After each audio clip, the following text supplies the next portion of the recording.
सावन मास की अमावस्या तिथि का विशेष महत्व है और इस दिन भगवान शिव और माता पार्वती के साथ पीपल की पूजा करने का भी विधान है।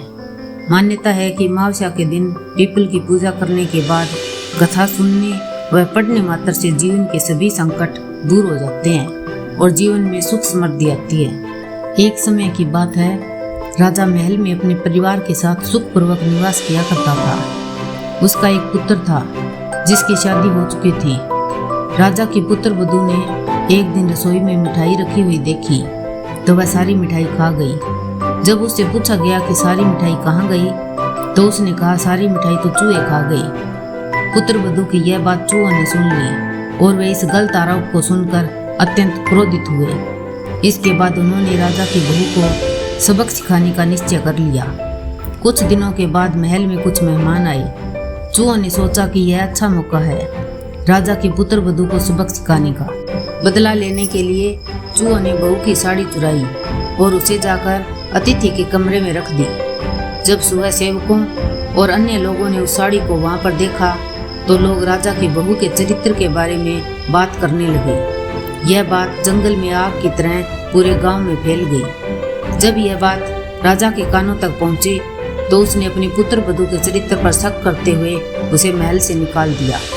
राजा की बहू महल से निकलकर एक झोपड़ी में रहने लगी और नियमित रूप से पीपल के एक वृक्ष के नीचे दीपक जलाने लगी। इसके साथ ही वह पूजा करके गुड़दानी का भोग लगाकर लोगों में प्रसाद वितरित करने लगी। इस प्रकार कुछ दिन बीत जाने के बाद एक दिन राजा उस पीपल के पेड़ के पास से गुजरे जहाँ उनकी बहू हमेशा दीपक जलाया करती थी। इस दौरान उनका ध्यान उस पेड़ के आसपास जगमगाती रोशनी पर गया।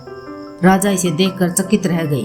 महल में वापस आने के बाद उन्होंने अपने सैनिकों से उस रोशनी के रहस्य का पता लगाने के लिए कहा। सैनिक राजा की बात मानकर उस पेड़ के पास चले गए। वहां पर उन्होंने देखा कि दीपक के आपस में बातें कर रहे थे। सभी दीपक अपनी अपनी कहानी बता रहे थे। तभी एक दीपक बोला, मैं राजा के महल से हूँ। महल से निकाले जाने के बाद राजा की पुत्र वधू रोज मेरी पूजा करती है और मुझे प्रज्वलित करती है। सभी अन्य दीपकों ने उससे पूछा कि राजा की बहू को महल से क्यों निकाला गया। तो उसने बताया कि एक दिन उसने मिठाई खाकर चूहों का झूठा नाम लगा दिया।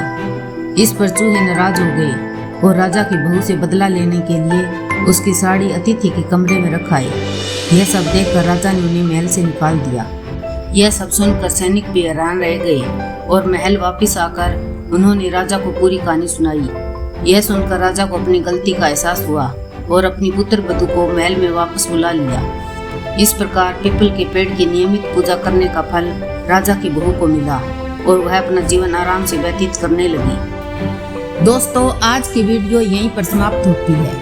अगर आपको हमारी वीडियो पसंद आई हो तो लाइक करें, शेयर करें और सब्सक्राइब करना न भूलें।